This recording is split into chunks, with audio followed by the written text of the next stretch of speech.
Yeah, they got that through. The prison, they have a long-term contract with the prison. Well, they'll take it to ski and last. You and I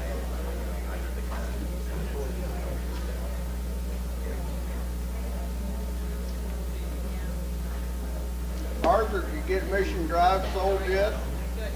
Not yet. Charlie's gonna be a pain, ain't he? Nope. I know how old the brothers are. Well, you guys were talking, so I hey, sir, how are you? See you. Neighbor.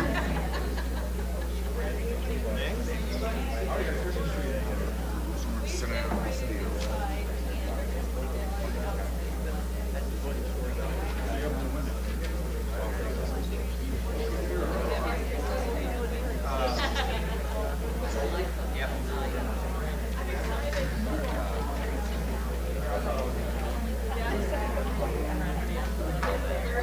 Tommy John.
Welcome, everyone. Before we start the meeting, we will have a prayer by Councilwoman Wiseman, followed by the Pledge of Allegiance. Dear Lord, thank you for allowing us to gather together today to discuss city business. Thank you for the upcoming holiday season and allowing those of us to celebrate with our family members. Please be with everybody traveling this holiday season, and please be with all of those who are working this holiday season, whether it is the people at the city and the health departments or anywhere else. Lord, thank you so much for allowing us to gather today. Amen. Amen.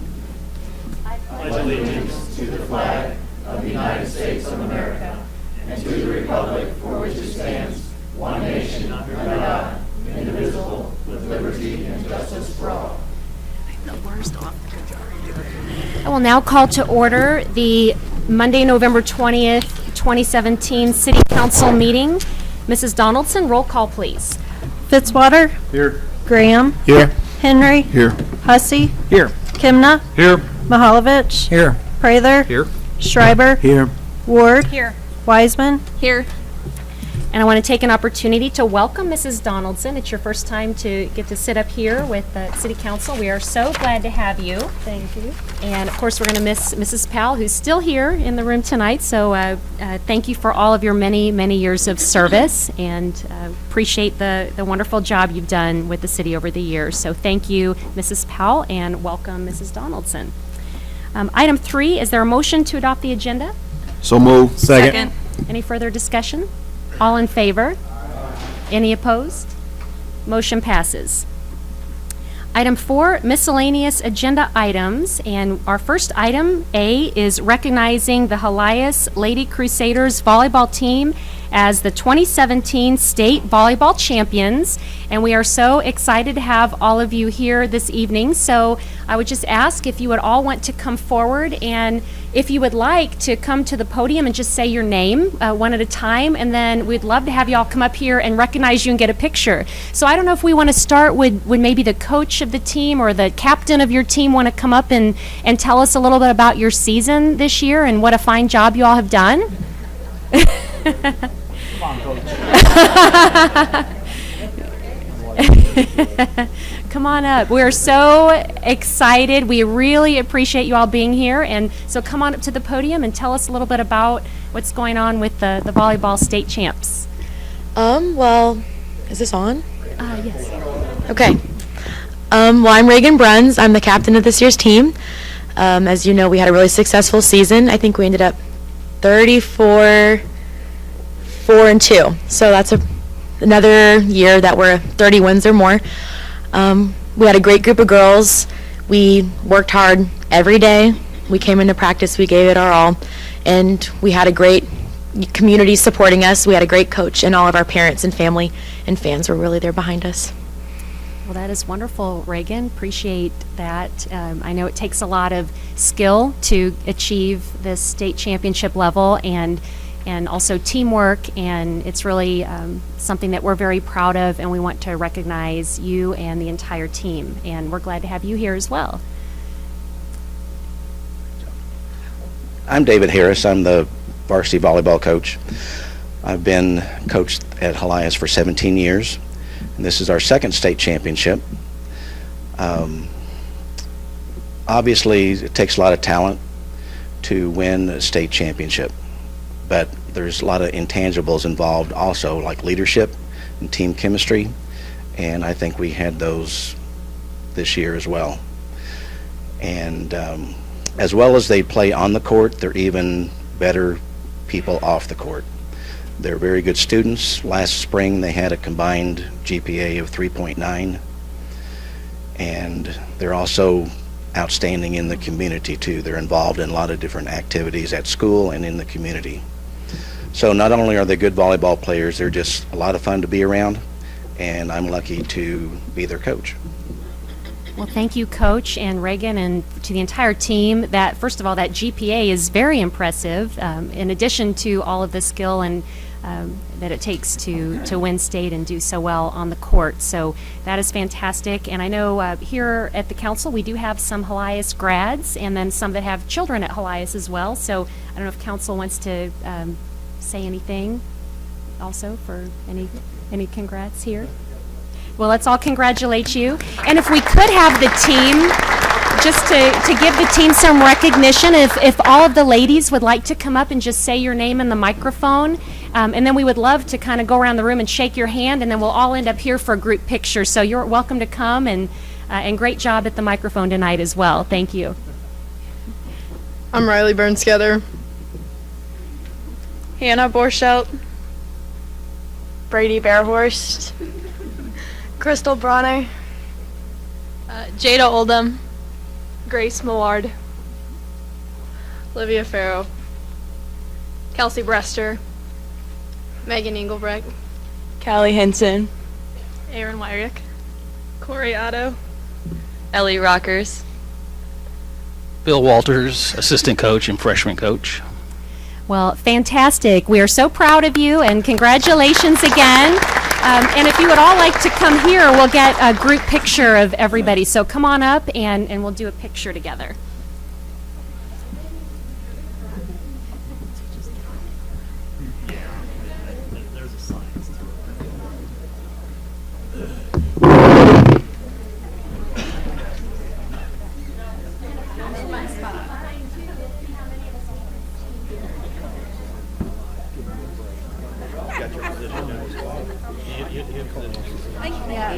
Anybody can come up here for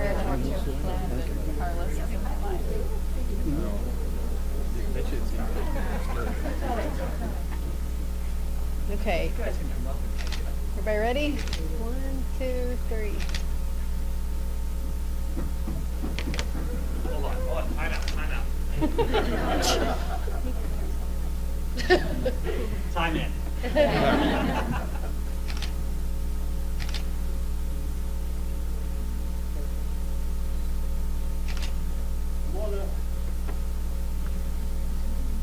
Once in a lifetime. Sponsorship opportunity. Guys can come on.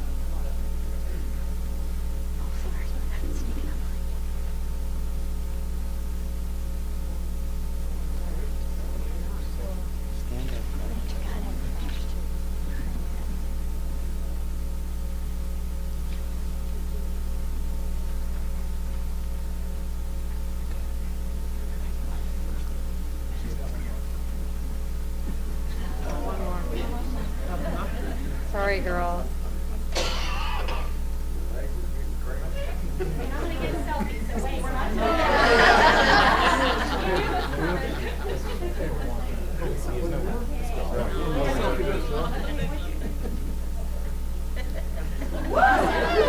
And I have to say, I love this. I feel like it's the paparazzi here, but you know what's so cute and awesome is the support out here from families and friends, and I think that is fantastic. So thank you all, because I know these girls, we are so proud. Jefferson City is proud of every single one of you. Thank you so much.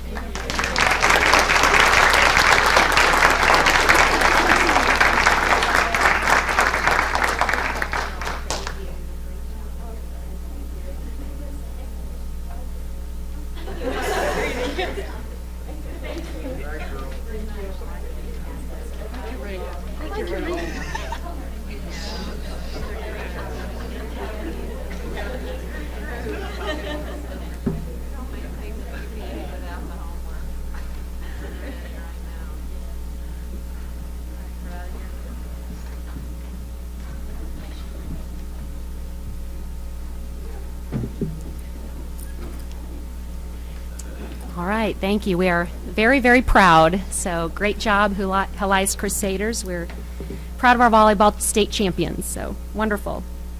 And I always like to ask if we have any scouts. Do we have any scouts in the room today to recognize? Okay. All right, item 4B, we have recognizing GIS department. We have Buster and Jill as our outstanding employees for November, and Mr. Kroll is going to give us a presentation. Thank you, and I will ask Buster Schrage and Jill Brenner to come forward, and the director of the department, Margie Miller. Buster, Jill's not going to be here. Okay.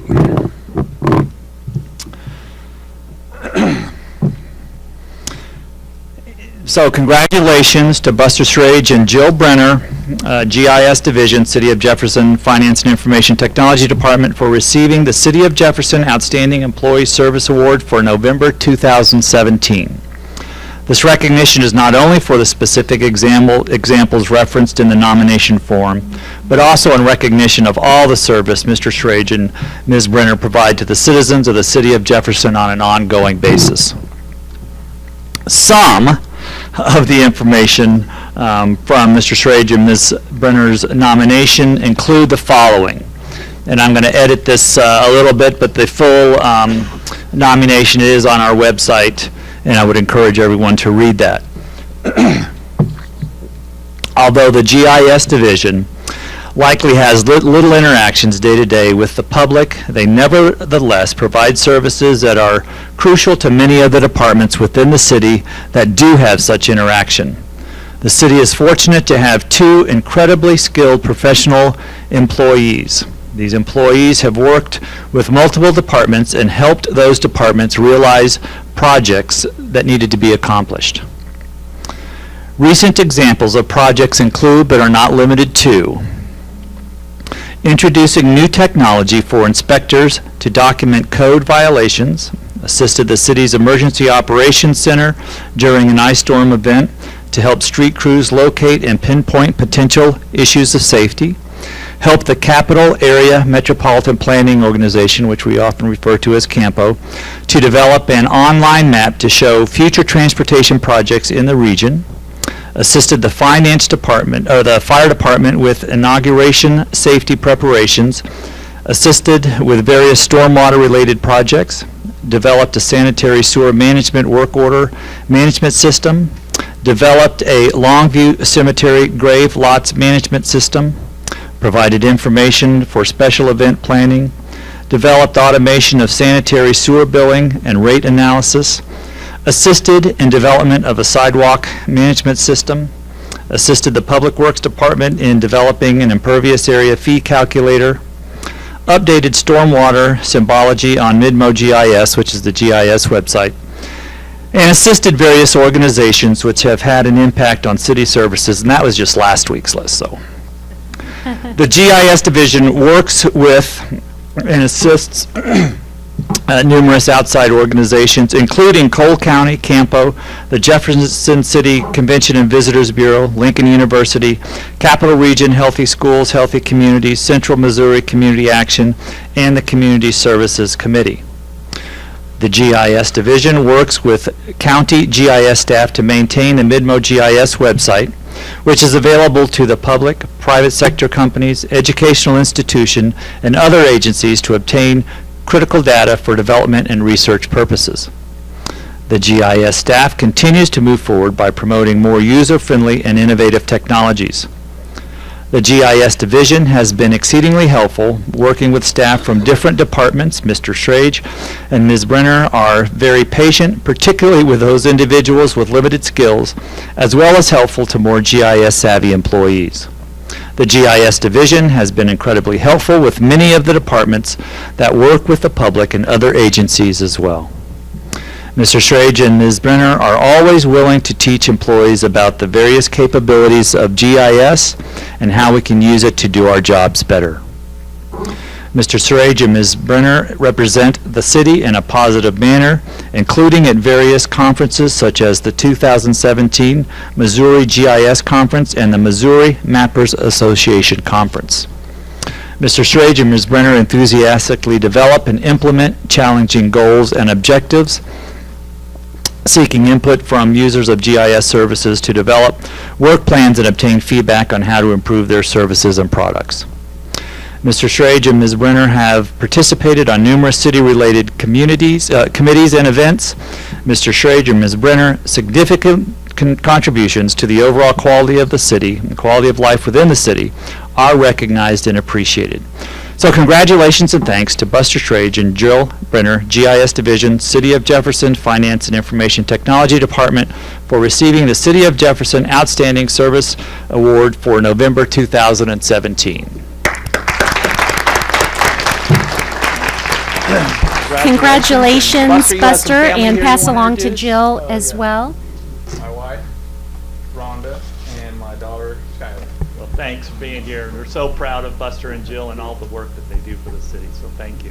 We're very proud. I know it's so important. The technology piece is something that we don't have to deal with, but we use it every minute of the day, and it is so critical and so important. And the fact that you just really excel is helping our city, and it helps our citizens too. So wonderful. Perfect timing. And this is Jill. Wonderful. Thank you.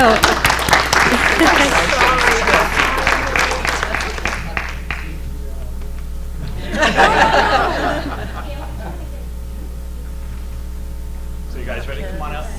Special presentation for your service, so thank you.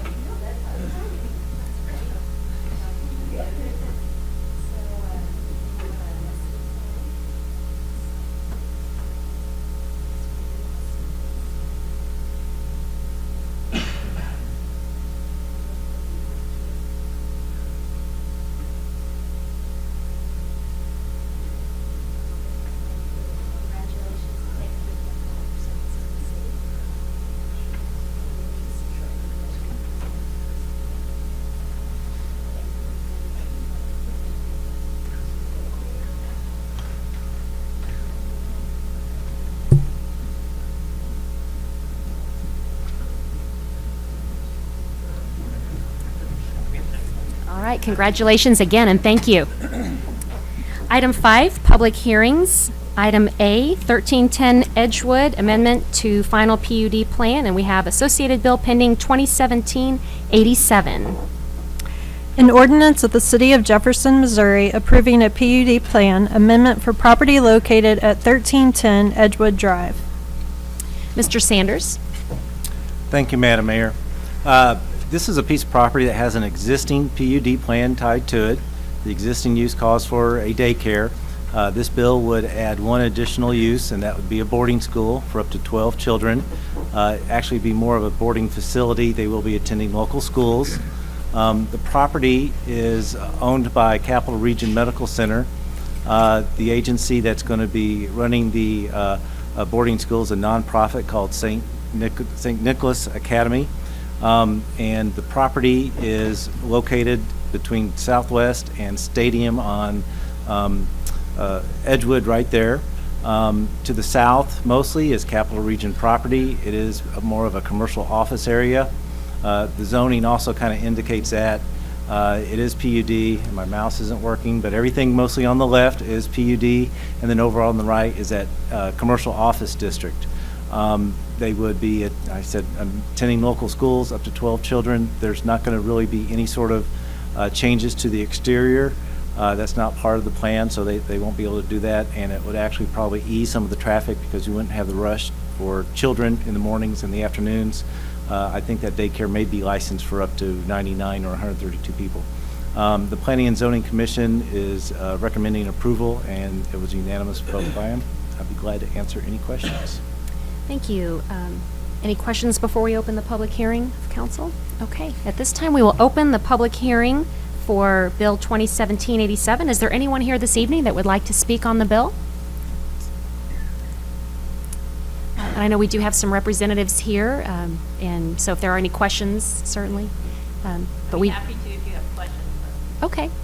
Anyone else here to speak this evening?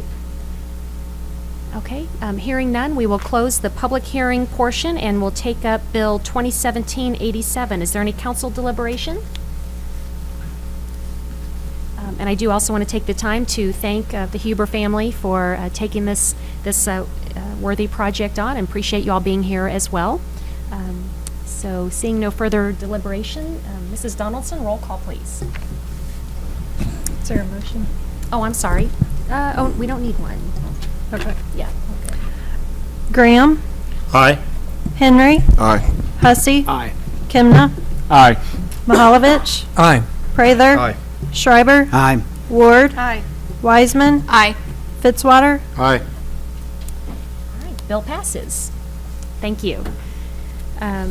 Item 6, appointments by the mayor, and there are none this evening. Item 7, presentations from staff, consultants, and invited guests. Item 8, we have the Convention and Visitors Bureau budget presentation, and we will welcome Director Diane Gillespie from the CVB. Welcome, Diane. bring it down to my level. Good evening. Thank you for the invite. I am here tonight to propose our 2018 budget to you, and you should have it in front of you. I'm just going to kind of go over the comparison from 2017 to 2018 budget, but if there's anything that you would like to ask, please do not hesitate. Overall revenue that we are proposing is a 3.49%. Rooms tax is right at a 3%, and I will mention to you that on the co-op, the MDT PMF co-op, you will notice that there is quite a deduction in that. Missouri Division of Tourism had a $10 million withholding in their 2018 budget, therefore that affects the co-op program. So if those funds do get rewarded back to Missouri Division of Tourism, we could get some additional funding. But that is a matching program, 50-50 between the CVB and MDT, so that was cut by 50%, so that has impacted us quite a bit on the advertising side. So that number is down. Prison tour ticket sales were up 7% is what we're proposing. MSP museum admission, we're doing an increase of 73%. That has gone crazy this year. You know, it goes back location, location, location. So we've had a successful turnout for this year. Jefferson City promotion items, 6.8% increase, so an overall increase of 3.49% in revenue. Any questions on that part? Payroll expenses, we do have a deduction. Several of you may know that we had some turnover in our office, so that was adjusted a little bit on salaries. We also have an employee that does a lot on MSP, promoting tours and that type of thing, and we have moved part of her salary over to the MSP salary line. So we do have a reduction in payroll of 3.57. Administrative and general expenses, 3.58%. And then you get into our marketing expenses. And we have been able to keep over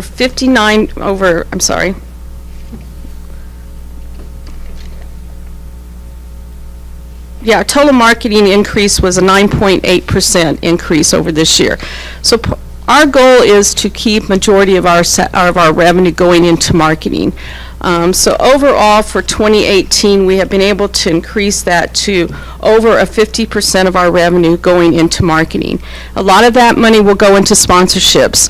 And I firmly believe that if we can work with a group on bringing them to Jefferson City by even offering them some type of sponsorship, then that's a good return on our dollar, sometimes more instead of print or digital marketing. Some of our print advertising has reduced, but we've increased it in the digital marketing side of it. We did have some reductions. You'll notice in the print at 21.89, but as I mentioned, we moved some of that into digital marketing. Sponsorships, we were able to increase 27% for this year. Some of our trade show fees we were able to pay earlier so that we were able to get a larger deduction, so that helped us on reducing those expenses.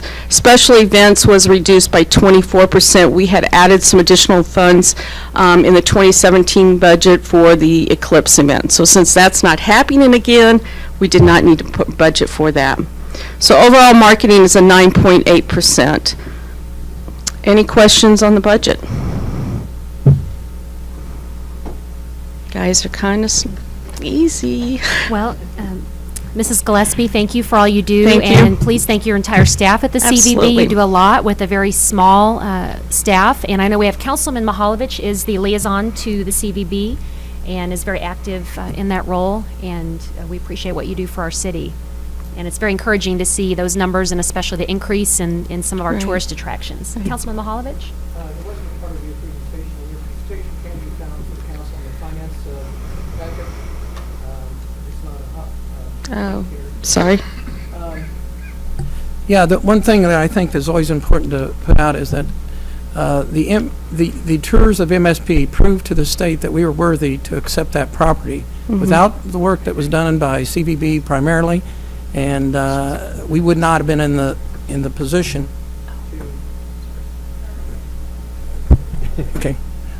to accept that property or even make a good presentation like we did.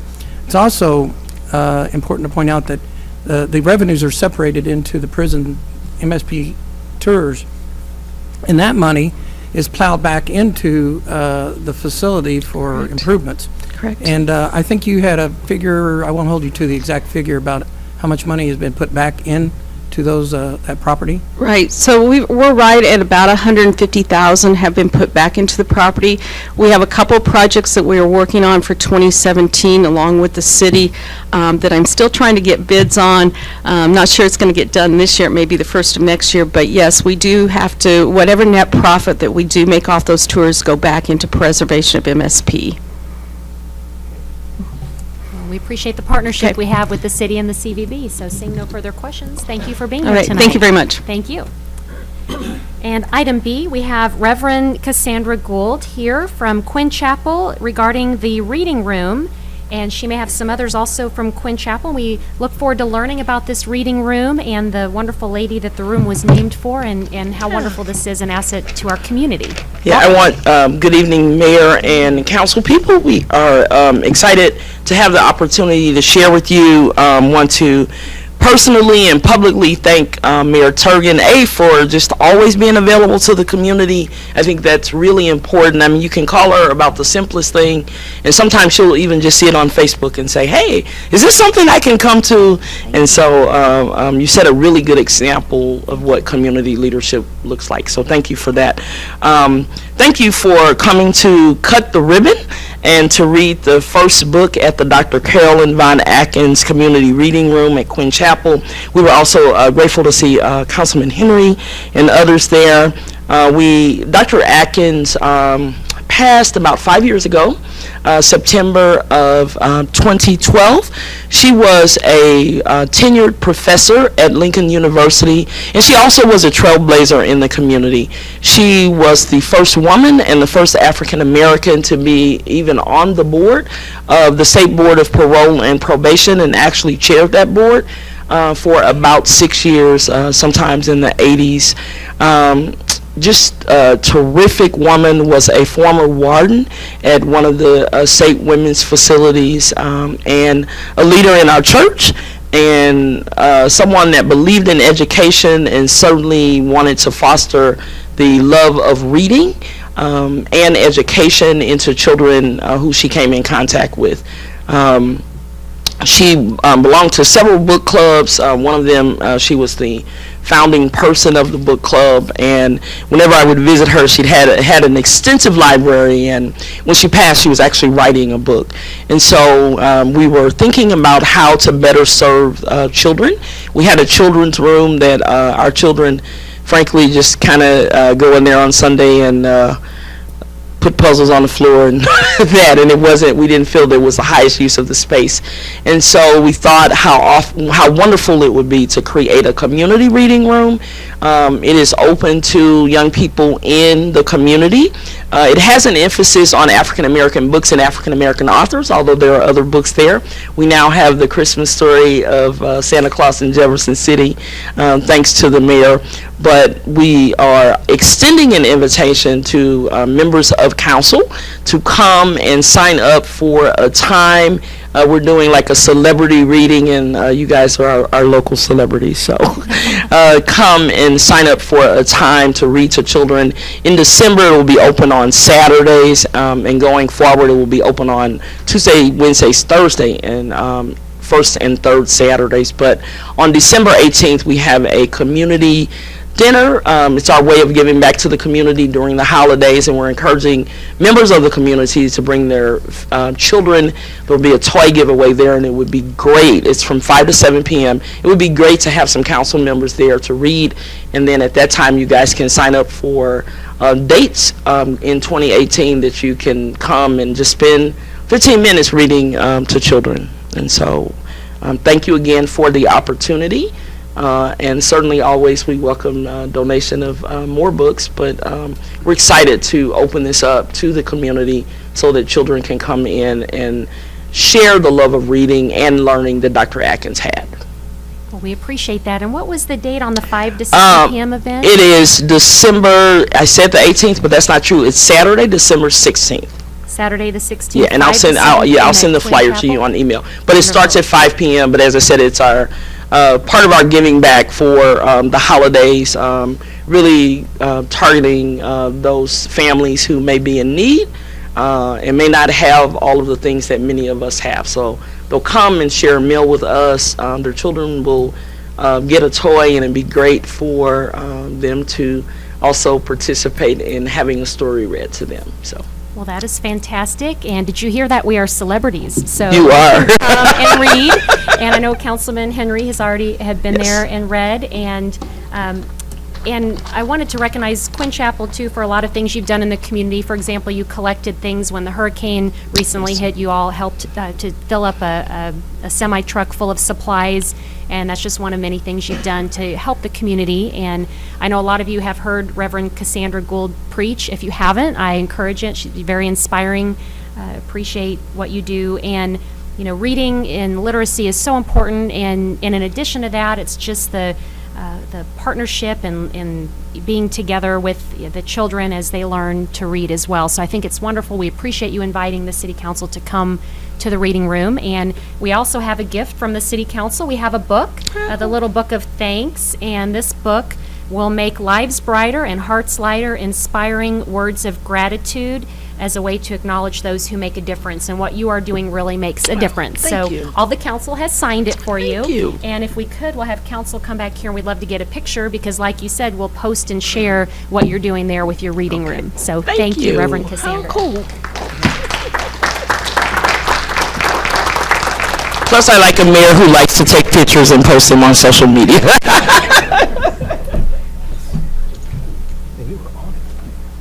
I have to get my spot so Mark doesn't yell at me. He does that. And a father kind of way. He does.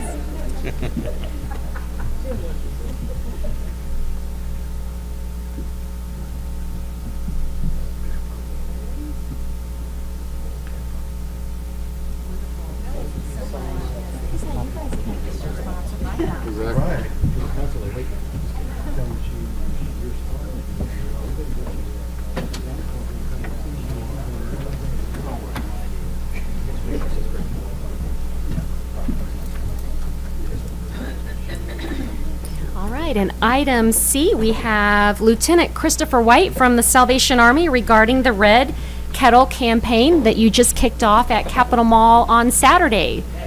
Welcome. I promise I'm only going to do this once. Awesome. I know. So what do you think of when you hear that bell? Maybe you think, is there another way out of this store so I don't have to go back the way I just came in? Maybe you think, how early did bell ringing start this year? Or maybe you think, don't they know that I just gave a Walmart yesterday? Now, I wouldn't blame you if you thought these things. However, perhaps instead you could think of the 11,000 bed nights we had in our shelter just last year. Or maybe the 25,000 meals that we served through our community meal program. Or maybe the 14,000 people that we served through our food pantry in Jefferson City. And tonight the mayor invited me to remind the council and the city of Jefferson of our most important annual fundraiser, the Red Kettle campaign, and to encourage each of you and the people through that thing up there to consider being a volunteer bell ringer. You just have to call us at the Salvation Army to sign up. Now, I don't have favorite council members. However, Carlos Graham is already signed up this year, not just through Blue Tiger Tuesday on November 28th with Lincoln, but also our Lions Ring Day on December 8th. And not that I have a favorite city employee, I do like Steve, but Dana Schofield just gave me a call today. I don't know if Matt knows this, but he is signed up to ring at Hy-Vee as well with his family. And our goal this year is $270,000. And every dollar we raise through that campaign helps to fund the many programs that we have, and those are just a few that we're known for, our shelter and our food programs. But it funds all of our programs at Christmas and throughout the whole year, and those funds stay right here in Jefferson City. So I appreciate you inviting me down to remind the city and the council, if you haven't heard the bells, if you haven't shopped the Hy-Vee in the last 3 weeks, if you go to Walmart after Black Friday, you're going to hear the bells. And when you do, just think of the many programs that the Salvation Army has here in town, and that by donating a dime, $1, $50, $150 check, we'll take anything, gold coins, that don't just think of the kettle, but think of the many people that you help through donating to the Salvation Army this Christmas time. So I thank you for allowing me to be here to ring the bell. I'm not going to ring it again. But thank you. Any questions that you have for me or the Salvation Army? Any questions?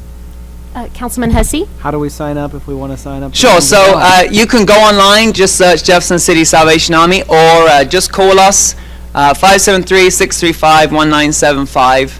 Many people call us every day, so many people know the phone number, 573-635-1975, and we can find just about any day, any time, any place that you want to go. We're at 16 sites here in town, and for those places that don't have the bell outside, we do have counter kettles now in 17 stores, restaurants, different places here in town, so think of giving that way too. Well, thank you for what Salvation Army does for our citizens to help our community, and it was a great kickoff at Capitol Mall. I know Sheriff Wheeler was there, Yep. and Bernie Fechtel, and he mentioned how that sound of the bells is the sound of hope, and how many families really rely on that. So again, thank you, and we hope that we can help with the Red Kettle campaign. And why don't you bring that bell up here, and let's get a picture of council and share. We're going to share what you're doing. I'm not going to leave this time without taking a picture. That's right.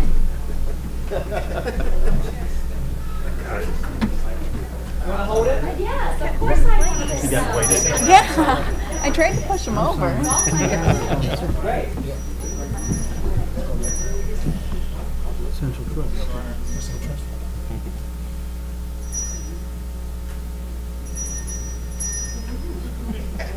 Great. Thank you very much. I know the rest of you want to do this, so we're all going to sign up. So thank you so much. Rotary sign up.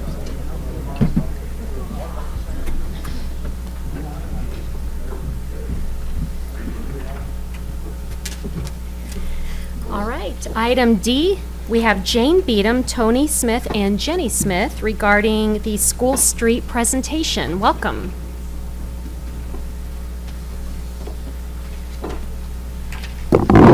Thank you, Madam Mayor and City Council. We're going to rearrange this just a little bit and have Wynn Harrison speak instead of Jenny Smith. So we'll start with Wynn. Sure, thank you. Good evening. My name is Wynn Harrison. I'm born and raised in Jefferson City. I've seen a lot of improvements, and I've seen a lot of stuff disappear too. And it should be clear by now that there's quite an interest in this said School Street Lafayette area as possibly an historic neighborhood. If not that, at least we'd like to maintain what's there. I wish I'd written it down, but a close acquaintance of mine, Dr. T.D. Pauley, who recently died, gave me a complete rundown on all the people who had lived in this neighborhood.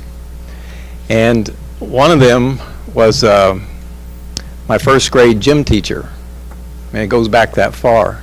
The one property that we bought from both of them we bought from the families that have been there for years. One family, the executor is now 83 years old. She was born and raised in this particular house. But I think if you would do an historical search, you'd see that it's a area that has been there for a long time, and we would not like to see it go. Ted Herron back in the 60s had money,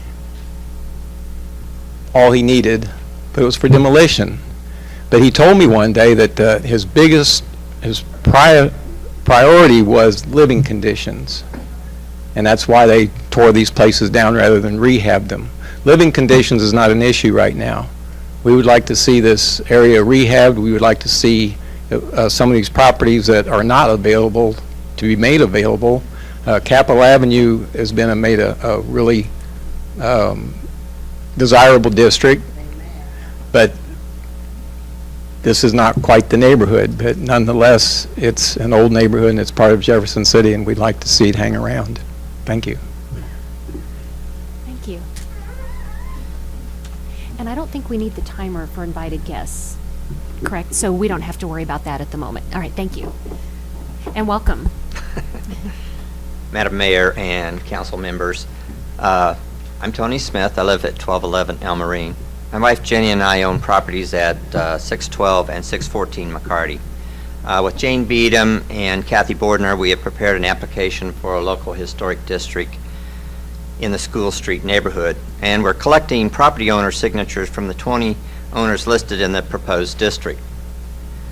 The city provided an application for us recently, and we have collected more than half of the signatures required for approval. The city of Jefferson is also an owner in this proposed district, and you, the city, support applications of historic districts.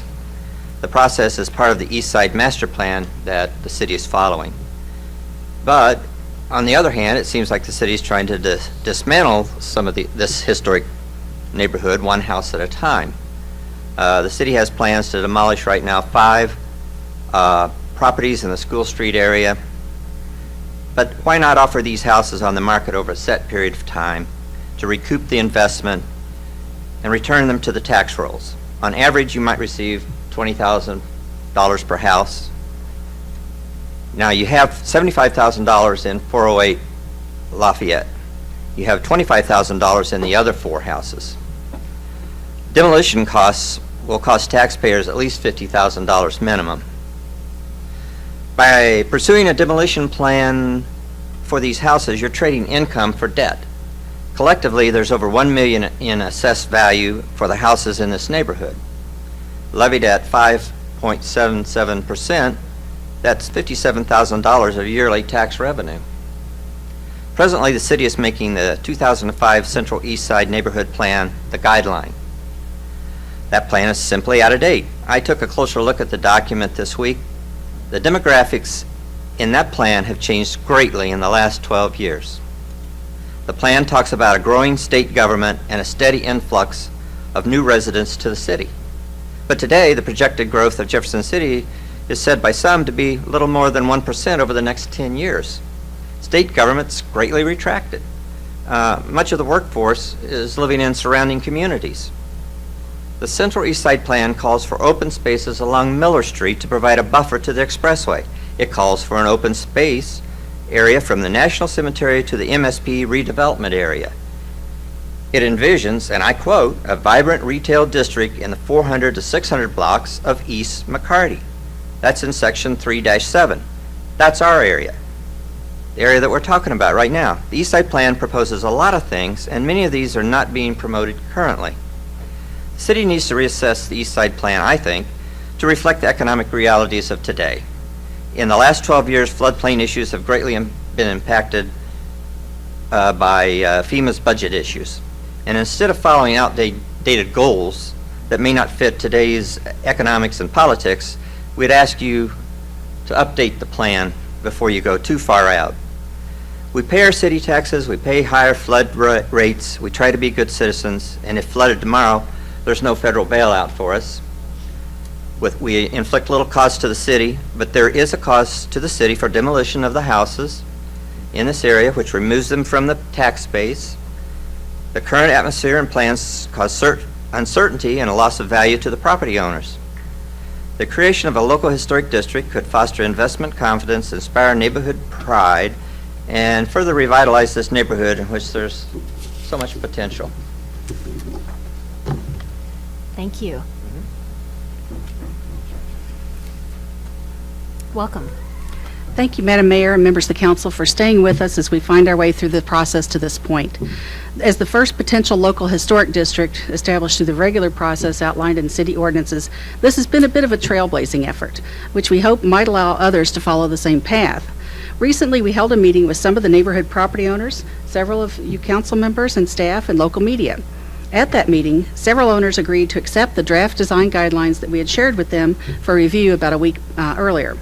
Since then, additional owners have agreed to place their properties under the guidelines, and a couple more are interested but have not yet connected with a notary. No one that has been approached has been opposed to the idea of the historic district. The ordinance requires 75% of the property owners to approve formation of a local historic district by having their signatures notarized. We have signatures from about half of the required owners of the property district, proposed district, and a couple more are interested but have not yet had their signatures notarized. But many of the remaining properties at this point are rentals, so we must work to track down the owners and get them in front of a notary so we can obtain their signature as required by the ordinance. With only 20 owners in the proposed district, each one is important to us. One house, for example, recently sold, and until closing, we won't know who the new owner is. Another is listed by a company whose registered agent is recently deceased, so the only way we have of contacting them is by mail. And a third house is owned by an estate, managed by an out-of-state owner. These types of situations complicate the process of getting notarized signatures. It would probably be easier to change the zoning of the neighborhood than to establish a local historic district. So we're working toward getting the required number of owner signatures. It seems like this has been going on for some time, but I remind you that the decision not to rehabilitate the house at 408 Lafayette was made around 2012, or 5 years ago. So we asked for an extension on the moratorium on demolition of the city-owned structures in this neighborhood for another 60 days while we work to obtain more signatures. We've already put together the information, except for the signatures that we would need for the application, and submitted that to you all some time ago and to staff. If we stay on this path, once we have sufficient signatures, we will formally submit the full application with the signatures, with the history and draft design guidelines submitted recently for review by staff, the Historic Preservation Commission, and the full council. Or we could change paths and consider changing to a neighborhood conservation district, like was used on Capitol Avenue. That wouldn't require notarized signatures, just a public hearing, approval by planning and zoning, and by the council. This is a strategy we'd like to work with staff on, as it might be a faster approach to completing this project. Thank you for your patience on this issue. Questions? Thank you. Councilman Prather. Are you aware if there are any potential buyers for these properties? They've not been placed on the market, to my knowledge. But are you aware of anybody that might be interested, I guess is the No one has told me I want to buy that house. No, but I'm not a real estate agent, so. I was just curious if anybody has spoken, interest because of the nature of the homes. Well, there was one recently that sold, as I just said, that, didn't stay on the market very long. It was a foreclosure. Mm-hmm. Any other questions, comments? Councilman Henry? City looked at putting that house on the market. The 408 Lafayette. No, but that is an option to be explored. Okay. I'd like to make a motion to give direction to city staff to look at putting that house on the market and see if we can get it sold. See if the city can get it sold 60 days. Okay, there's a motion on the table. Second. We have a motion and a second, and I want to make sure Mrs. Donaldson got that motion. Do you need anything restated there? Probably. The motion is actually giving the city staff direction to put the 408 Lafayette home on the market, and we'll give the city staff 60 days to see if we can get it sold. And we have a motion and second, and Councilman Prather. Now we're in the discussion phase. Okay. Was the intention also there to keep the stay on for 60 days for the other properties too, or? I'm not thinking about that at this point. I'm thinking about seeing if the city can get the house sold. But I mean, in the meantime, if that's there, that's there. It might impact your sale prospects. If people don't know if the house next door is going to stay or go, it would make it a little more risky, perhaps, to invest in a property. Councilman Graham? What is the conditions of the 408 house? I've never been in any of the houses, so I don't know. Mr. Sanders? 408, back with our previous property inspector, declared that house dangerous. I've only seen a few pictures in there. It looks like it would need extensive renovation. Jamie Abbott, I don't know if she's been in there, but she may have more information on that. Mrs. Abbott? We do have interior photos for 408 Lafayette, 410 Lafayette, and 623 School Street, just for those properties. As Sunny mentioned, Dan Davis, our previous housing inspector, declared the property dangerous back in 2009, citing that it would cost more than $50,000 to rehab the structure to bring back to habitable standards. The property, honestly have only been in there one time and would require major rehab. It does currently have a newer roof on it that was placed in 2012. Okay, thank you. Councilman Prather? This is probably a question for Sonny. Would we be able to put some of the other properties up for sale too, since we're going for this one, maybe add the other ones in it also, or is that overstepping our boundaries because they belong to the parks, or can you speak on that? 408, I believe, accessing the city assessor's website, the county assessor's website, is the only one that's actually titled in the Jefferson City name. The other one has references to parks or Parks Commission or whatever like that. So I'm not sure, Mr. Molman might be able to clarify exactly for sure what authority the council has to sell those. I'm not sure on that, but we could. Sales of parks property have to be approved by both the Parks Commission and the City Council. So basically you're saying is we can't make that decision tonight on the other properties, just the one at 408. That's what it sounds like. I mean, I'd like to go ahead and move on with the other properties and give our blessing. If the park, so should they want to sell it, sell it. I think that would be like you could certainly make a motion. I would make an amendment for that send in part, something yes. to parks and have them consider it. Yes, I'd make an amendment to send those to the parks, that they have our blessing if they want to sell them, to go ahead and put them on the market.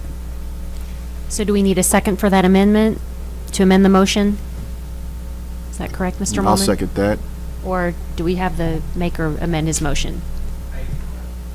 For sake of clarity, it may work better as two separate motions, but Two separate motions, that okay. is certainly the pleasure of the council. So what you're saying is go ahead and vote on this current motion on the table and then take up Councilman Prather's motion next? For clarity, clarity? that would be Okay. probably better. Okay, so we'll do two motions. We have the one on the table, the motion and second. Is there any further discussion? Councilman Fitzwater? Yes, this question would be for Ryan. Based on the comments that Sonny and Jamie made, what kind of risk does the city take if we're marketing property that they claim needs major renovation? I mean, is it an as-is sale, or how do you indicate in the sales documents to make sure that a potential buyer is aware of the problems? We would probably do a form of seller's disclosure that gives a full and honest description of all the issues with the house that the city has encountered, and disclose as much as possible. It would be a extensive disclosure to make sure that anything that we have been made aware of in our ownership period that we're disclosing to the property. But essentially, when the sale will go on, it would be done as an as-is type sale. Would that require then the inspectors going back in there and updating that 2009 walkthrough? I'd say that's probably a really good idea. If I could add just a suggestion or a clarification, Jamie mentioned the cost to rehab, and I know that the roof on 408 Lafayette cost the city about $25,000. I personally have a house that's almost identical, and our roof cost about $10,000. So it is more costly as a government entity to hire contractors than it would be to a private property owner. So I just wouldn't want you to scare off buyers by including those without stating this would be for the city rehabbing it, not a private owner. Something to that effect. Correct, but we've dealt with stormwater issues where folks told us that they were not aware of problems to the property. So I just want to make sure that the city is protected if there are problems to the property. Not as much interested in the cost, but I would want a future buyer to know that there's significant problems if there's significant problems. So maybe that's something Mr. Molman would make sure the city's protected. Yeah, if I may, in making that type of disclosure, I don't think we would attempt to put a value or cost to how much to fix it. Just here are the issues, be aware of it, and then if there was any type of inspection process on the buyer's end, which I hope there would be, that they investigate that and make their own determinations on cost and financial feasibility of the transaction. Councilman Graham? Do you have an appraisal amount for 408? The appraisal that was completed back in 2009, property was purchased at approximately $54,000 at that time. And if I may add, if the city was to sell, we would be required to obtain another appraisal and disposal because federal funds were included on that property. So there would be guidelines that we would have to follow for disposition. Will there be federal funds to return back? Or just- Well, we would need to remove all federal dollars associated, which is approximately close to $80,000 after you add in the appraisal cost for the future. So the fair market value, or the house was purchased at $54,000. Roof cost approximately $20,000. And then there was asbestos and lead testing that was done on the property among some other incidental items that were completed. So we're all in for approximately $78,000. Thank you. Any further discussion on the motion? Questions or comments? Councilman Prather? I'm waiting for the next one. Okay. Anything further? Councilwoman Ward?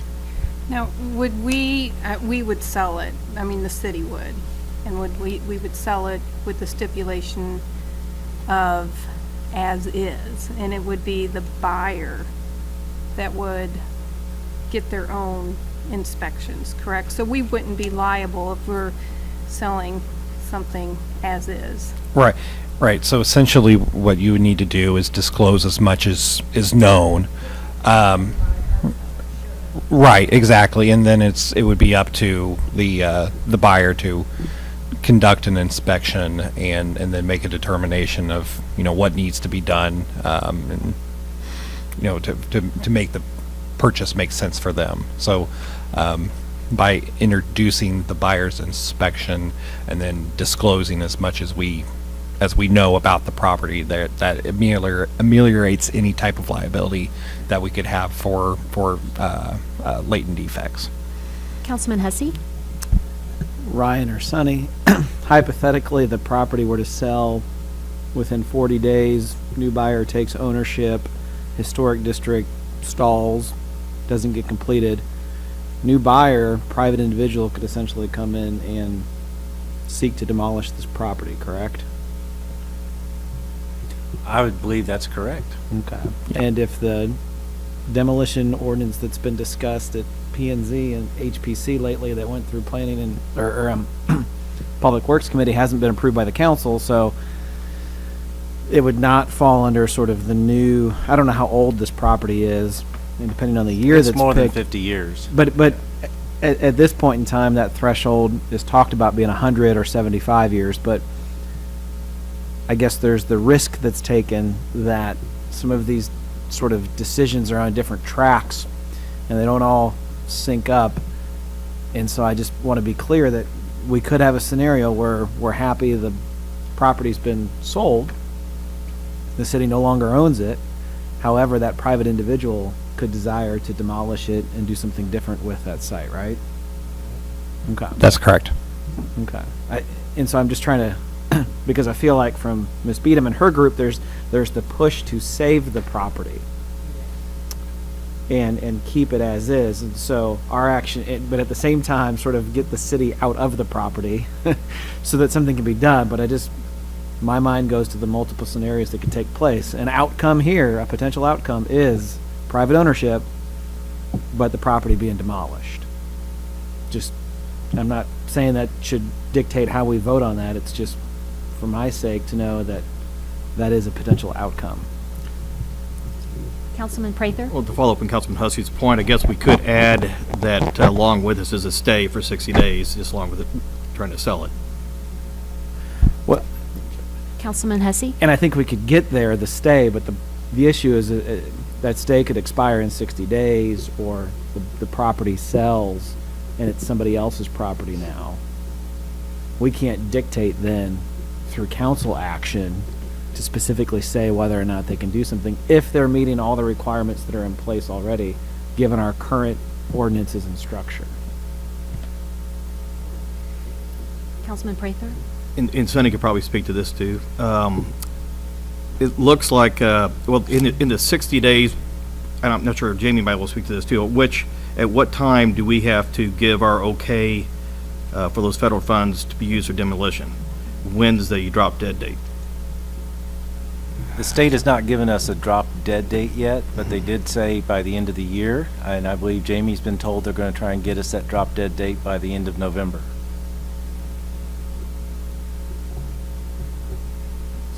Okay, thank you. Councilman Fitzwater? Yes, I'm not sure who to direct this comment to or question to, but we've been talking about this project for a while. We've got a lot of unknowns. Is there a need that this has to be made tonight, or could we have at the next council meeting and pull some of these questions together before we're asked to make a decision? I mean, I think there's a lot of interest trying to resolve this issue, but there's been a lot of legitimate questions raised. I think Councilman Hussey raised a legitimate question. Is it possible to research and bring this back in a little bit more organized motion? Councilman Henry? And with all due respect, Councilman Fitzwater, my only thing to that is that question won't go away anyway, because we won't vote on that until I think the 18th of I think we don't even come, that doesn't even get introduced to us till like the 18th of December, the demolition ordinance itself. So that question is always going to remain regardless.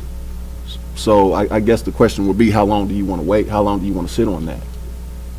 Well, and the motion on the table directs staff to look into selling it, so, you know, perhaps that is something that along with that, it sounds like there are a few other questions, you know, that may have staff working on it as well, but at least it gives staff some direction on how to move forward. But there are, Councilman Hussey? Well, just a question for Sonny or Ryan then. And I can't remember when we sold Fire Station 3. I'm trying to think of the time that I've been involved in the council with the sale of property. Does staff come back to us to sort of get the okay on a asking price, or is that something that we just push to you to say fair market value?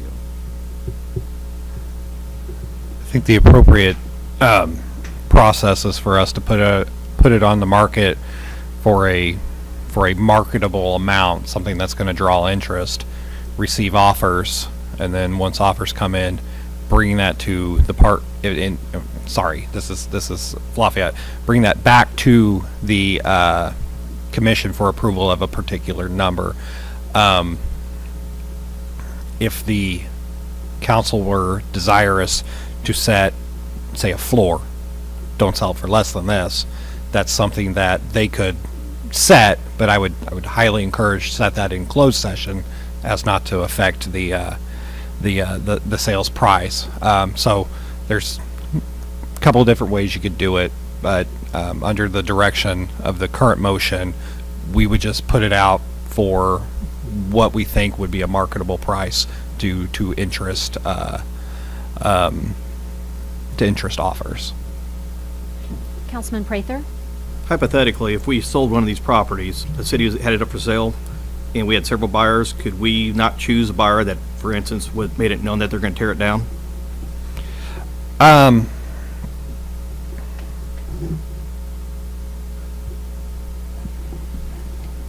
Would the buyer have to disclose it? Generally, when selling property of this type in a market situation, cities are required to receive fair market value for the property. Now, there's a lot of things that go into fair market value other than just price, and so that's a tough question. It kind of depends on. I really would have to take a look into that and see if there's any type of guidance on that without giving you a really good answer. My inclination is that's probably something that we shouldn't be doing, is restricting the property like that, but I wouldn't want to give a final answer on that without further study. Follow-up? Ultimately, it will come back to the council if we sell something anyway, is that correct? Correct. Okay, thank you. Councilman Henry? But, you know, in that same vein, Councilman Prather, I'm not sure how comfortable I am selling something as is and then saying you can't do what you want to, you know what I mean? Well, kind of, sort of, that's kind of where you're going with that. But I don't know how comfortable I would be if we disclose, look, we're selling this property as is, but we would like for you to do this. We've done similar things before, and this was on Morrow Street, I think. We had, it was actually a little bit different. There was a sale of some property that we said they can't build on, so we sold a contingent on them not building on it.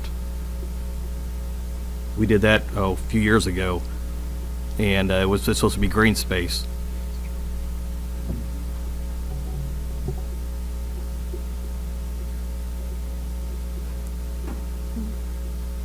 Any further questions, comments on the motion? Okay, roll call, please. Henry. Aye. Hussey. Aye. Kimna. Aye. Mahalovich. Aye. Prather. Aye. Schreiber. Aye. Ward. Aye. Wiseman. Aye. Fitzwater. No. Graham. Aye. Motion passes. Councilman Prather? I move that we give our blessing to sell the other properties that are that are mentioned. And I believe they're all on this sheet. Yes, sir, but may I make a comment regarding one of those properties? Sure, before I say the motion. I just want you to be aware that one of those properties on McCarty Street was given to the city with the understanding it would be demolished for green space. That is 606 McCarty. To the city or to the parks? To the parks. So, Okay, so if I went ahead and made the motion, and they so determine that they don't want to do that, they could so determine that they don't want to do that? Okay. So my motion still stands, is that we give our blessing to sell those properties, provided that's what the Parks and Recs Commission decide to do. And it was 60 days? The next 60 days? If, I ask for just sake of clarity that we have a reading of the property addresses. Okay, that would be 602 East McCarty, 606 East McCarty, 623 School Street, 410 Lafayette. Is that it? 408, we already did. 408. Okay, so that would be included in my motion, if there is a second. Thank you. We have a second by Councilman Schreiber. Any further discussion? Councilman Hussey? I think the difference, you put the 60-day, so the difference would be is that our action tonight sets the wheels in motion. I don't believe the next Parks Commission meeting is scheduled until the second Tuesday of December. And so just an FYI that part 2 of this would not get taken into effect. So you're losing a couple weeks' time. I don't know if 60 is appropriate. It seems like 408 kind of has a more interest on that time thing because of the federal dollars.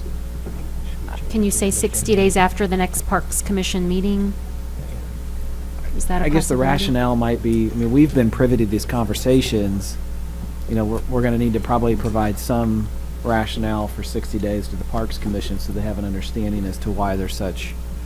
I would either cite that amendment or part of my motion, 60 days from the Parks Commission's meeting, if my second so wishes to do so. Do you want me to call on you? Are you good? Mr. Kroll? So why do we need a 60-day time frame? If we just go ahead and start the process for sale for 408 and the other properties through parks, then it does what it does. I'm not sure why. Well, we kind of want to tie these properties up just a little bit more so that they aren't, we don't go through with the demolition at this time, that we are actually trying to sell them. Well, if we have direction It does from the council same to start the sales the process of selling them, I don't think we would, I can tell you, I wouldn't authorize the demolition based on that, so I don't know that we need a time frame.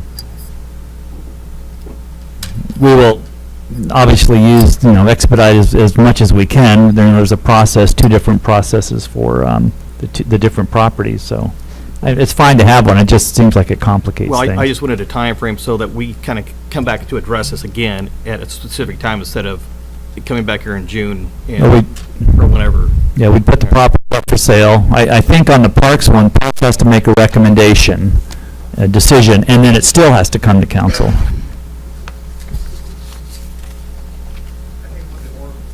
think what the ordinance says is that the council can approve that on its consent agenda, so I believe that it would need to come back.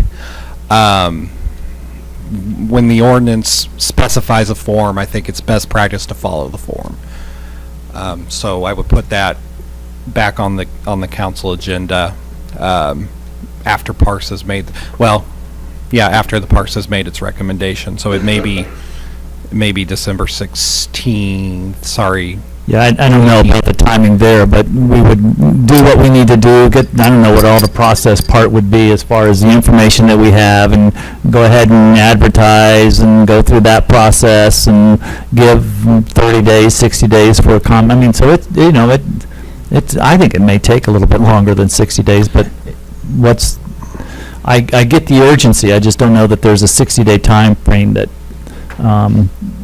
does anything from a sales point of view.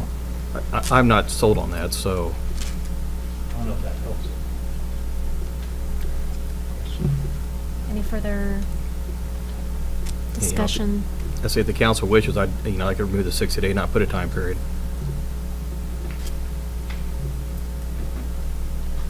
Any direction on that from council? Okay. Seeing no further discussion, we have a motion and second. Are we ready to? Okay. Could you restate the motion for us, Mrs. Donaldson? The motion, I'm sorry. Before you read the motion, I would like to eliminate the 60-day time period, if that's okay with The seconder. All right. But expedite the process. the motion is to put the following properties up for sale: 602 McCarty, 606 McCarty, 623 School Street, and 410 Lafayette. Okay, so that's the motion, and what are you thinking? I just have a question. Mr. Councilman Graham? But from what I'm reading, 606 was donated in 2016 with the understanding the property will be demolished. So how can we recommend to sell something that was donated with that understanding? Please help me to understand. That's why I said that it'd be up to the commission to decide, because it's actually given to them. Someone else had already brought that up earlier, and that's why I said that it's up to the commission, not up to us. But we give them our okay if they want to go ahead and sell them. Councilman, you'd also need to find out if that was a verbal agreement or if there's a restriction on the property. Yeah, I would just like to leave 606 out for right now. If not, I'm voting no. Mr. Kroll? I think all of the properties, we really aren't to the point where we, the city, can sell, right? We have to get those to, Ryan, to the Parks Commission. So really, wouldn't the motion be to forward, though, that suggestion, request to the council to the Parks Commission to consider, have them consider the sale, one of which would entail the discussion that you just had about the property for the donation piece. And then, I think, tell me if I'm wrong, some recommendation would come back to the city council. Perhaps it's a consent agenda item for those properties, whatever that recommendation may be. I think that's a fair characterization of the process. Whatever happens tonight, it needs to go to the Parks Commission, it needs to come back here. But the motion can't be for the city to sell those properties, because we have to get the parks, we can initiate the process, but the direction to sell is probably not quite there yet. Mr. Molman, is a motion and second or is a motion required to go to Parks to verbalize this, or is this something that, do you feel that we need? Can you give them our direction, since it's up to them? I would like a motion. Okay, Yeah, never mind. Okay. it certainly sends a certain message to the Parks Commission that the council, a majority of the council desires them to take up this issue. So I think it appropriately focuses their attention on the issue at hand. And with 606 being donated, do we need to amend our motion to reflect that? I think that that is something that will need to be studied on the donation, and if there were any restrictions on that, and that something that would be presented both to the Parks Commission when they make their decision, and then also back to the council as well. So that way, full information is in front of both bodies before approving an actual sale. So is that just a given, or do we need it in the motion? I don't think it needs to be in the motion. It's just, Okay. it's basically I'm good with look into Okay. these Make sure we issues. alleviate Councilman Graham's concern. Okay. Yeah. Any further discussion? Okay, Mrs. Donaldson, roll call, please. Hussey. Aye. Kimna. Aye. Mahalovich. Aye. Prather. Aye. Schreiber. Aye. Ward. Aye. Wiseman. Aye. Fitzwater. No. Graham. Aye. Henry. Aye. Motion passes. All right. So at this point, we can rescind our request for the 60-day moratorium to be extended, is that correct? Mr. Krause indicated that you're not going to sell something and demolish it at the same time, so, okay. I just wanted to clarify that, thank you. All right, thank you very much. Okay. Item 8, announcements by mayor, council, and staff. We have our committee meetings and schedule on jeffersoncitymmo.gov. And I will start with my announcements this evening. This Wednesday is the annual Chamber Prayer Breakfast. Looking forward to that annual event. Also, the mayor's Christmas tree lighting is Thursday, November 30th, and it is the 12th annual mayor's Christmas tree lighting. Salvation Army will be on hand to collect and unwrap toys and non-perishable food items. Helias Catholic High School choir will perform, and we will have additional entertainment. The entertainment begins at 5:30, and then the actual tree lighting is at 6:30, and that again is Thursday, November 30th at Rotary Centennial Park on Bolivar Street. The next night is Living Windows, which is Friday, December 1st from 6 to 9 p.m. in the downtown. And Saturday, December 2nd, is the Christmas Parade, sponsored by the J.C.'s at 4:30. Any parade questions can go to our own Councilwoman Wiseman. Also, the Human Relations Commission, we've been receiving several interested applications, so we will likely do some appointments at the December Administration Committee meeting. We had a ribbon cutting for Nichols Career Center, did the Greenway Arch, the artistic metal work on McCarty Street, just north of Simonson. So if you haven't seen the amazing talent of the Nichols Career Center students, be sure to check that out. We also had a ribbon cutting for the new tennis courts at Lincoln University on Lafayette, and we played tennis. In fact, this was the first tennis ball to be hit on the new courts officially, and it's autographed, and I was one of them that actually got out there with a tennis racket. So if anybody wants to play me in tennis, I still can play. So if anybody wants to go out there, but the courts are incredible. It's an amazing partnership between the city, Parks and Recreation, and the U.S. Tennis Association. So very exciting to see the new tennis courts. They look fantastic. We also had a ribbon cutting for Capitol Avenue streetscape completion, and that was last week, and that is fabulous. I know city staff has done an amazing job on all of the improvements. Thank you to our Public Works and our planning departments for working so hard on that. That was a great joint city-county partnership project, and it looks fabulous. If you haven't driven through there at night, the lights are amazing. During the day, 2/3 of the trees have been planted. The other third will be planted in the spring, but it's really coming right along.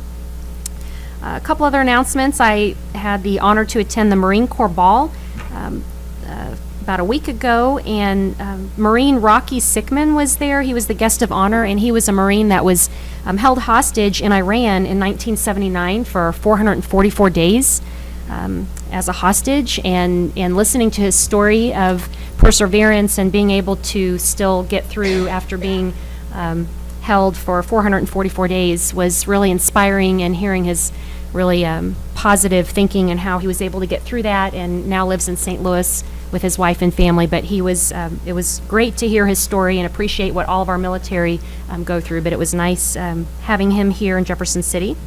And my last announcement is the Power Hour Plunge for Special Olympics. If you haven't signed up yet, I will pass these around. You can go to somo.org/plungejeffcity. And of course, our own Chief Schofield, when you go to that website, you'll see his name on there because he has already stepped up. And if you want to raise money, you can either be on my team or you can put money in. Anybody who raises $500, you get to plunge in downtown Jefferson City on December 6th, which is a Wednesday at 4:30 p.m. in downtown Jefferson City.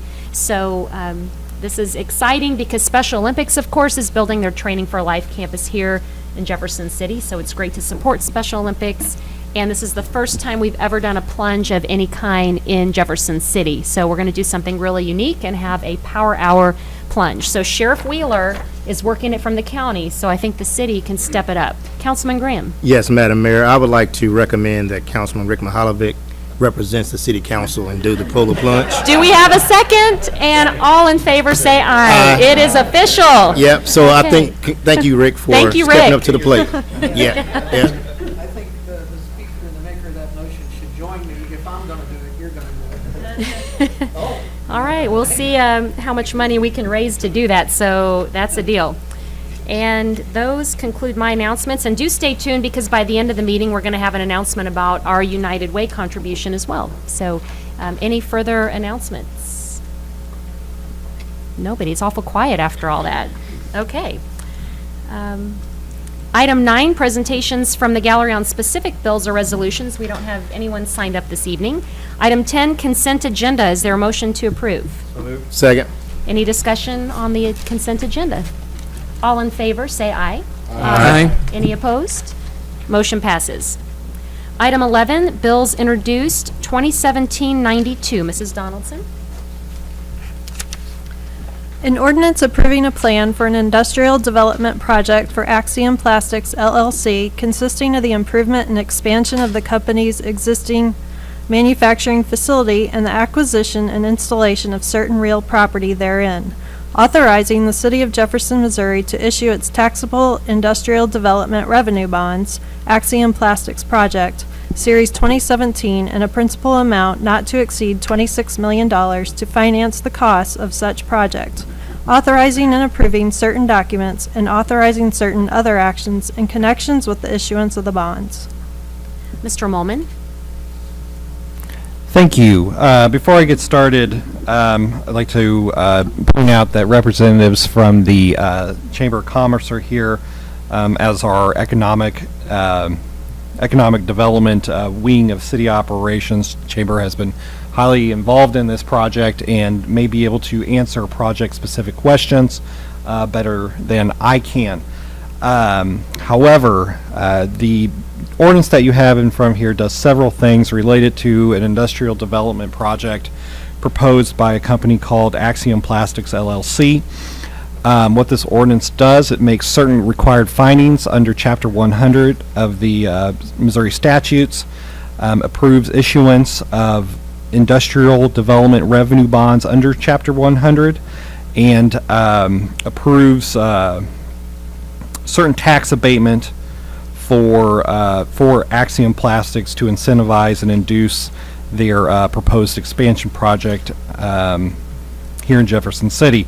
Specifically, the proposed bill would provide partial at 75% personal property tax abatement for equipment for 7 years, and partial also at 75% real property tax abatement on real estate on land that's occupied by the industrial development project for another 15 years.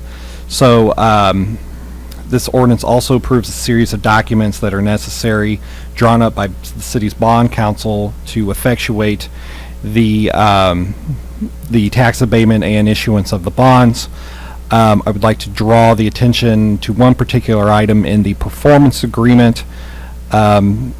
Axiom Plastics has pledged that it would create a minimum of 75 jobs as part of their project in order to induce the city to give the tax abatement and issue the bonds. That's included within the performance agreement, and representatives from Gilmore and Bell, the city's bond council, will be at the next meeting to answer any bond specific questions that the council may have and give a little bit more information. But at this time, I would be happy to attempt to explain this very complicated transaction to you the best of my ability. Thank you, and like Mr. Mulman stated, we do have some representatives here from the Chamber of Commerce, so thank you all for being here and your work on this project. Does council have any questions? Councilman Mahalovich? I think I'd go ahead and like to hear from the chamber with regard to this. It's pretty exciting news for the city. Sure, if you would like to come forward. Welcome. Thank you, Madam Mayor. Members of the City Council, my name is Missy Bono, and I'm with the Jefferson City Area Chamber of Commerce. And to Councilman Mahalovich's point, this is very exciting news for Jefferson City. The Jefferson City Chamber started working with the company back in February earlier this year, and it's been a very quick project that we have been working. Axiom, they are a manufacturer, and they design, manufacture, and supply plastic bottles to a customer in Jefferson City, as well as customers in St. Louis and Kansas City, so therefore making it the right location for Jefferson City to be able to serve their customers. So just a little bit of background about the about the company. They do have 4 facilities in the U.S., Columbus, Ohio, Atlanta, Toronto, Canada, and Ontario, California. And so Jefferson City will be their 5th location. So we're very, very excited. Ryan did talk about the investment, so $26 million in real and personal property. And they purchased the spec building that the chamber completed in 2007. And we built the spec building with the hopes that we would attract a company to Jefferson City. So it's done exactly what we wanted it to do. Although it did take about 10 years, it was a very, very long-term investment. But as you guys know, the economy kind of tanked in 2008, and so it's taken us a little bit longer, but still very, very excited about this project. So, as Ryan stated, the jobs that they would be creating, 48 jobs in year 1, and then up to 75 jobs in year 3. And we do have clawbacks in the performance agreement that Ryan mentioned, that if they do not, if the company fails to create the jobs, or if they do not maintain the average wage of $15.69 an hour, then there will be repercussions and clawbacks on the incentive, and so it will be prorated, and there is the clawbacks are outlined in the performance agreement. So they are in the middle of completing, actually they have completed the 50,000 square foot build out of the spec building, and they have started on an additional 75,000 square feet in the industrial park. So they will, at the end of the project, have 125,000 square feet total in the industrial park. And as of last Thursday, which was 5 days ago, they have already hired 75 employees. So, you know, they were saying 75 in year 3. They are already at that 75 and are just growing very, very rapidly. So, again, very excited about this project. If you have any other additional questions for us, we'd be happy to answer them. Well, that is great news. Thank you, Mrs. Bono. Any questions, council? Okay, thank you. All right, thank you.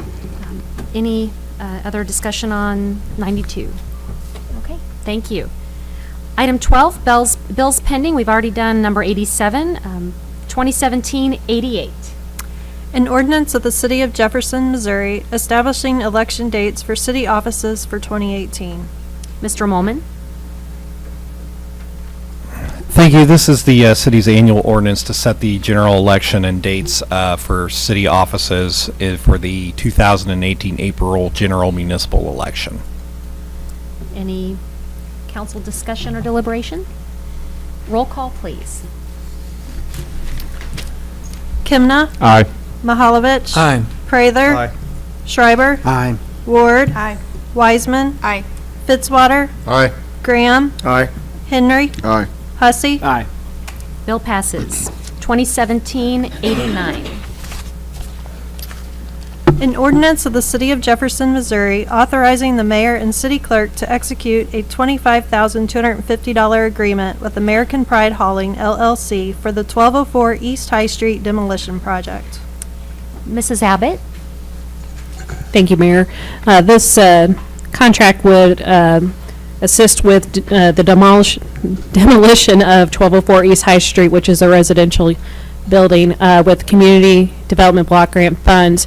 River City Habitat for Humanity is the owner, and they intend to reconstruct the single-family house on the property and sold to a local income-eligible family. Thank you. Any council deliberation? Roll call, please. Mahalovich. Aye. Prather. Aye. Schreiber. Aye. Ward. Aye. Wiseman. Aye. Fitzwater. Aye. Graham. Aye. Henry. Aye. Hussey. Aye. Kimna. Aye. Bill passes. 2017-90.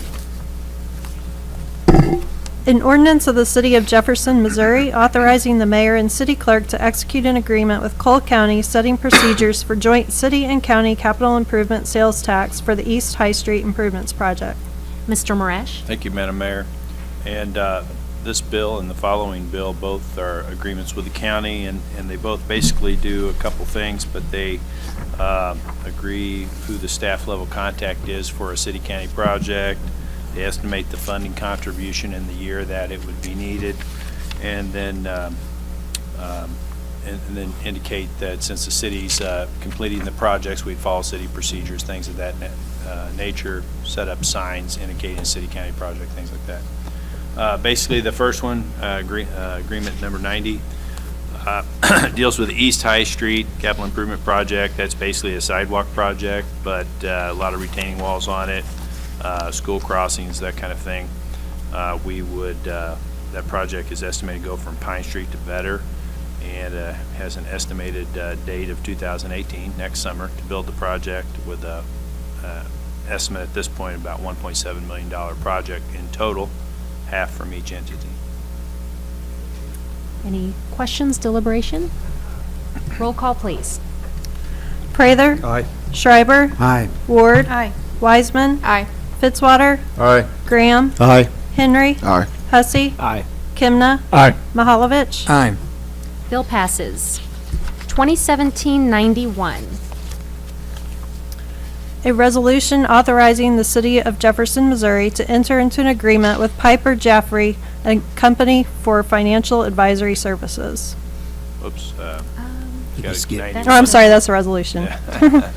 An ordinance of the City of Jefferson, Missouri, authorizing the mayor and the city clerk to execute an agreement with Cole County setting procedures for joint city and county capital improvement sales tax for the high school road project.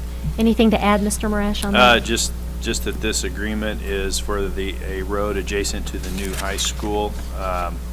It goes from Creek Trail to Mission Drives. It's a typical city street with sidewalks, curb and gutter. The estimate is $1.5 million, and we'd have those funds available in our CIP in 2019. Again, evenly split by the city and county. Thank you. Any deliberation? Councilman Hussey? Matt, just for clarity on this project, because this one's a little different than the East High, I think we are sort of, us and the county are contributing the 1.5 to the project. The school district and their construction of the new school or the second high school is going to sort of be the project.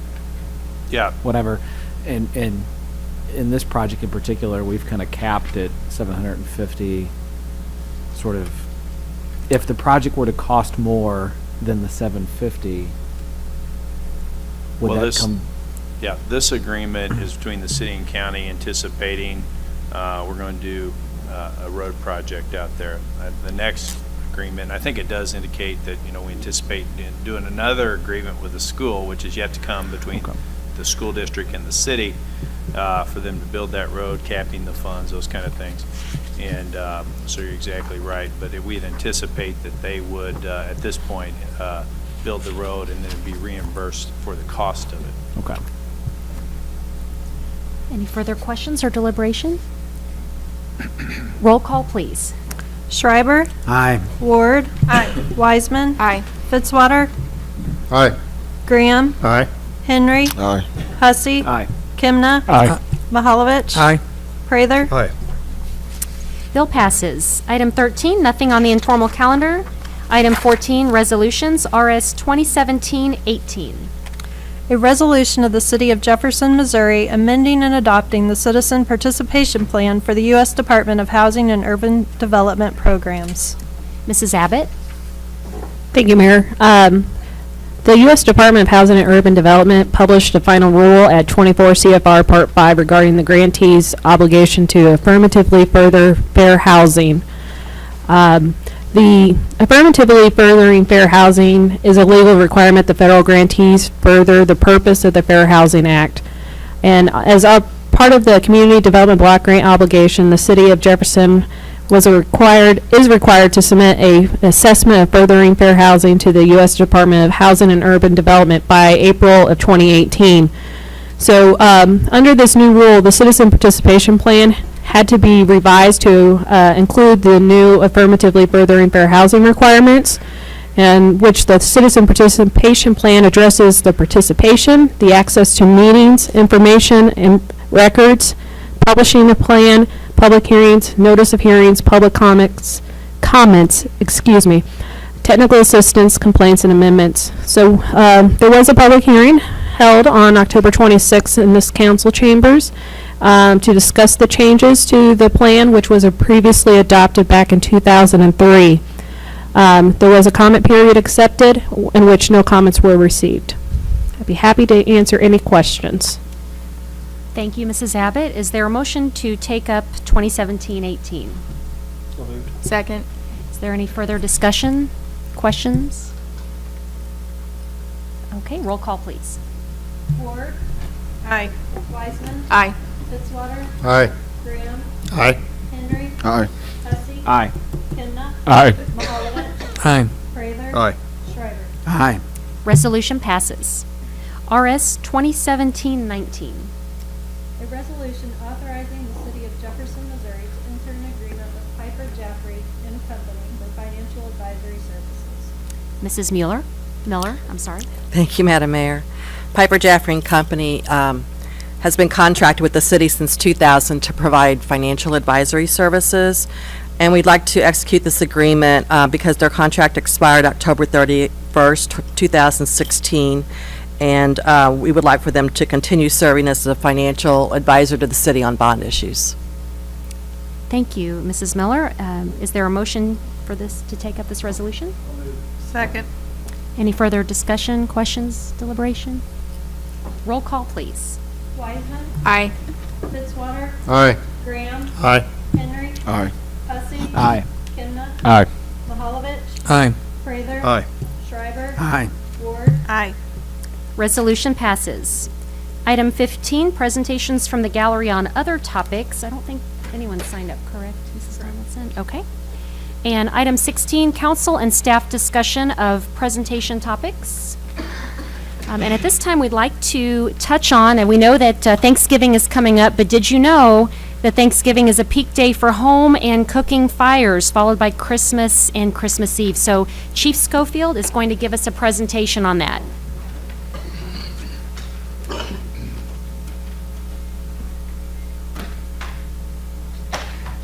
That's not my phone. That's the police chief's phone. But if you'll turn your attention to the screen, we will talk just briefly about some holiday preparedness in terms of fire safety.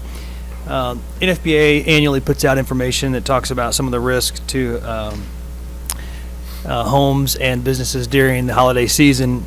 Just some really quick statistics up there.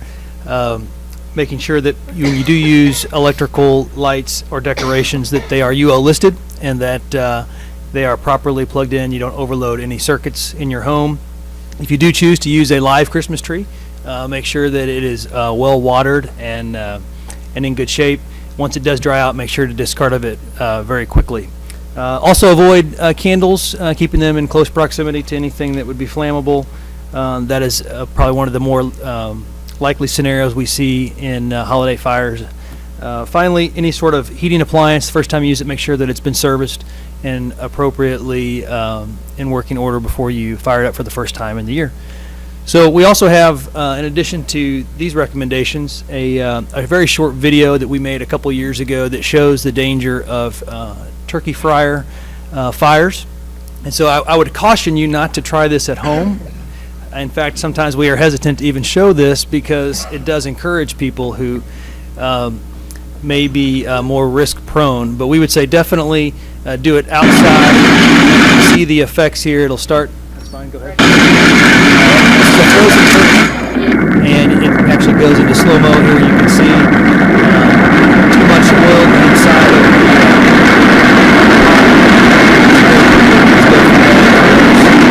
inside the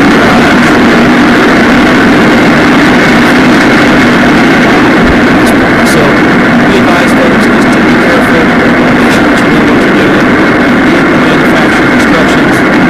We'll post this on our Facebook page as well for anybody else who would like to see the video again. I think the last time we posted that, we got about 30,000 hits. Be happy to answer any questions you might have. I just want to say thank you for answering Councilman Henry's question earlier about can he deep fry a frozen turkey. He asked me that earlier, so Councilman Henry, no, you cannot deep fry a frozen turkey. Actually, I was going to say you're the one that does that in real life, not me. Fortunately, we do have a very good response time, and we will respond quickly to your fire should you need us. Well, Chief Schofield, thank you for that, and I've asked that you post and share that so that we can also share that video and show people the importance of really being cautious when they are with their families and celebrating, especially those around the council table here. But I came back in as Mayor Snow White because I want to touch on the United Way. So we have a special announcement that if you didn't hear about their big announcement that United Way raised over $2 million this year in their campaign, $2,073,000 to be exact. Thank you to the generosity of Jefferson City. And I also want to touch on the city of Jefferson and the city's role and what the city raised. The city raised approximately $20,000 from the city employees. So that is fantastic. The theme was Disney. If you can dream it, you can do it, which is why I'm here as this. And I should have asked Carlos because you dressed up as, remind me. There are pictures. Let me guess, one of the seven dwarfs. Well, no comment on Grumpy. But I do want to thank the employee committee that worked so hard. Here comes Larry Henry. Larry, Councilman Henry.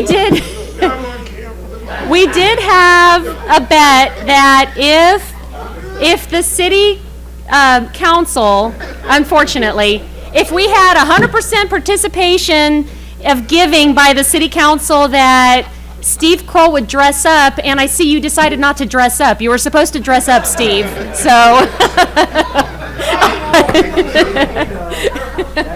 We have this here for a reason, by the way. So I want to thank our committee for the city, which was chaired by Britt Smith, Angie Tobin, Kay Stauffer, Amy Schrader, Katrina Williams, Brenda Wunderlich, and Jennifer Sikanic, and all of those within the city that chose to give. I don't know if I want to get a selfie with that. Oh, goodness. So I think the council decided they want their money back, or maybe we need to give more money to just get him out of here. You're close. Okay, so should we get, Gail, do you want to come up and get a... I'm going to give a selfie with the mayor.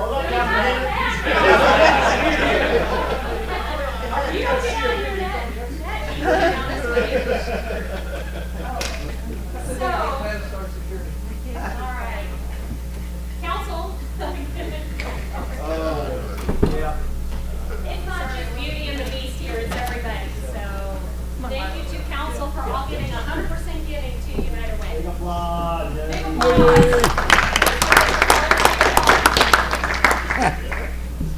All right. Steve ought to wear that more often. Are we all? Okay. Where's Steve at? He's supposed to be right here.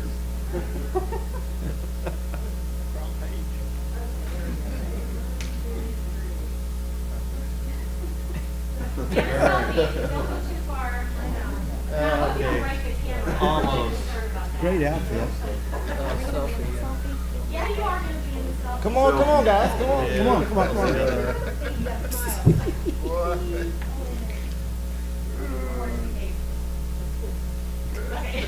Perfect.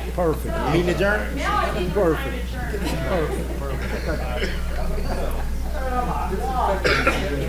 Take it off. Take it off.